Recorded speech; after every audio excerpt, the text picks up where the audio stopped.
চালক ছাড়াই ছুটবে মেট্রো। দিল্লি মুম্বাইয়ের পর এবার এই ছবি দেখা যাবে কলকাতাতেও। হাওড়া ময়দান থেকে সল্টলেক সেক্টর 5 কলকাতা মেট্রোর গ্রিন লাইনে চালু হচ্ছে চালকবিহীন মেট্রো পরিষেবা।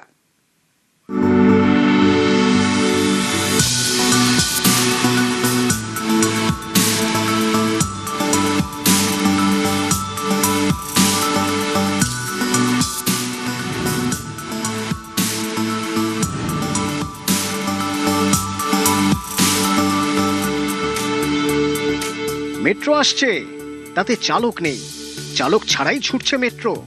সবটাই হচ্ছে অটোমেটিক ভাবে। দিল্লি মুম্বাই এই ছবি দেখেছে, এবার এই ছবি দেখবে কলকাতা। ক্রু থাকবে, বাট এটিও অপারেশন ক্লিয়ারেন্স পেয়ে গেছি আমরা। এর অ্যাডভান্টেজ হবে হেডওয়ে মেনটেন হবে, প্রপারলি ডকিং হবে গাড়ি, আর টাইমলি শিডিউল মেনটেন হবে। কলিশন প্রিভেনশন আছে, কখনো ওটা কলিশন হবে না। সেফটি স্মুথ রাইড এসবগুলো এটিও টেক কেয়ার করবে। From OCC operating control central থেকে কন্ট্রোল হবে এটা।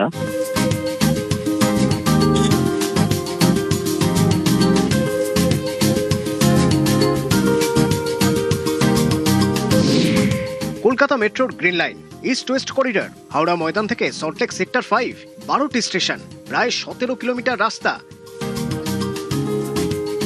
এই পথে এবার চালক ছাড়াই ছুটবে মেট্রো।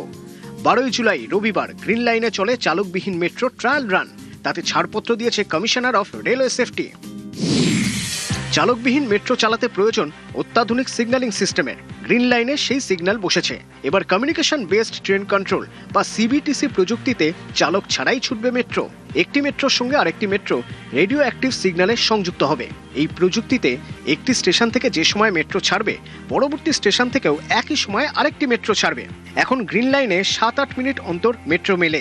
মেট্রো কর্তৃপক্ষের দাবি, এই প্রযুক্তি চালু হলে সেই সময়টাই কমে হবে 3 মিনিট। শুধু তাই নয়, প্রযুক্তি নির্ভর পরিষেবায় দুর্ঘটনার আশঙ্কাও কম। এই গোটা পরিষেবা নিয়ন্ত্রণ করা হবে সেন্ট্রাল পার্কের মেট্রো অপারেশন কন্ট্রোল রুম থেকে। তবে চালকবিহীন পরিষেবা হলেও মেট্রোয় চালকের আসনে থাকবেন সিগন্যাল এবং টেলিকমিউনিকেশন বিভাগের একজন কর্মী। তার কাজ হবে ট্রেন সেট অন অফ করা, মেট্রোর দরজা খোলা বন্ধ করা, মেট্রো স্টেশনের প্ল্যাটফর্ম স্ক্রিন ডোর বা পিএসজি নিয়ন্ত্রণ করা।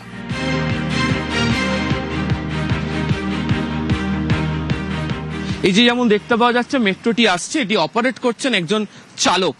আগামী দিনে গ্রিন লাইনে মেট্রো অপারেট করার জন্য কোনো চালকের প্রয়োজনই হবে না। তবে যিনি থাকবেন তিনি ক্রু হিসাবে দুটি কাজ করবেন। এক, প্ল্যাটফর্মে দাঁড়ানোর পর মেট্রোর দরজা খোলার কাজ, আর প্ল্যাটফর্ম থেকে ট্রেনটি যখন ছেড়ে বেরিয়ে যাবে তখন মেট্রোর দরজা বন্ধ করার কাজ। এর বাইরে তার কোনো ভূমিকা থাকবে না। ইতিমধ্যে কমিশনার অব রেলওয়ে সেফটি গোটা প্রক্রিয়াটিকে তারা পরীক্ষা করেছেন। পরীক্ষা করার পর মঙ্গলবার সকালবেলা অনুমতিও দিয়ে ফেলেছেন। এর ফলে চালকবিহীন মেট্রো কলকাতাতেও ছুটবে। মেট্রো কর্তৃপক্ষের বক্তব্য, এই প্রক্রিয়া অত্যন্ত আধুনিক, দ্রুত গতিতে মেট্রো চলতে পারবে, কোনো ধরনের দুর্ঘটনা ঘটার সম্ভাবনা নেই এবং সবটাই হবে একদম নির্ভুল অঙ্ক মেনে। ক্যামেরা অসিত দাসের সাথে আবির ঘোষাল, নিউজ 18 বাংলা, কলকাতা।